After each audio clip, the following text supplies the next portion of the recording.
जदों बंदा इत्काफ बह जाता है हजरा जी, जदों इत्काफ ते बह के भी अपनी ज़बानां दी इबादत नहीं करनी, इत्काफ ते बैठ के अपने ज़बानां नूं भी खामोश नहीं करना, फिर दसना तेरे इत्काफ करन दा की फायदा, फिर अल्लाह ते करम दा डेरा लाण दा की फायदा, रब दे करम दा खैमा लगाण दा की फायदा। जे रब दे कर अंदर बह के जे खामोशियां ने इख्तियार करनिया, फिर तेरे इत्काफ करन दा की फायदा। कायनात दे लोगो कई बंदियां नूं वेखिया है इत्काफ करनगे ते इत्काफ ते बह के गप्पा शप्पा लगाई जाणगे, इत्काफ करनगे अपनियां यारियां निभाई जाणगे ते रिश्तेदारियां निभाई जाणगे। तस्वीर आके तेरे इत्काफ करन दा की फायदा। इत्काफ ते बैठ के ती मोबाइल यूज करते रह जाणगे, मोबाइल ते लंबियां लंबियां गल्लां लोकां नाल मैसेज ते चैटिंग करदे रह जाना,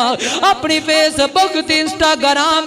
टिकटॉक ते वीरे आके सोशल मीडिया यूज करदे रहना। दस तेरे इत्काफ करन दा की फायदा। इत्काफ कर रही है नौजवान बह के लंबियां लंबियां गल्लां चलाई जा रही आ गए, इत्काफ कर रही है कदी खबरां सुनी जा रही आ गए, इत्काफ कर रही है सियासत दियां गल्लां करी जा रही आ गए, कदी नून लीग नूं पूरा भला कहंदा है, कदी पीटीआई नूं पूरा भला कहंदा है, कदी यार पीपल पार्टी नूं पूरा भला कहंदा है, कदी जनाब अला किसी सियासतदान ते कीचड़ उछाली जा रही आ गए, कदी लोकां दियां मावां भैणां नूं मंदे बोली जा रही आ गए। इत्काफ ते आया है तवीरिया, इत्काफ ते बैठ के सियासत दियां गल्लां नहीं करी दियां, इत्काफ ते बैठ के मोबाइल बिला जरूरत बिला वजह इस्तेमाल नहीं करीदा,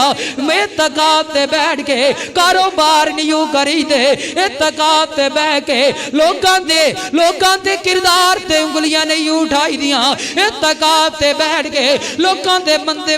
दे बारे गिबतां नहीं करी दियां, इत्काफ ते बह के लोकां नूं मंदे नहीं बोली दे। जदों इत्काफ ते आ जावे वीरिया दुनिया तू बेरगबत हो जा, दुनिया के मामलात नूं तरक कर दे, अपने अल्लाह दे दर ते आया है ते अपने रब नूं मनाना।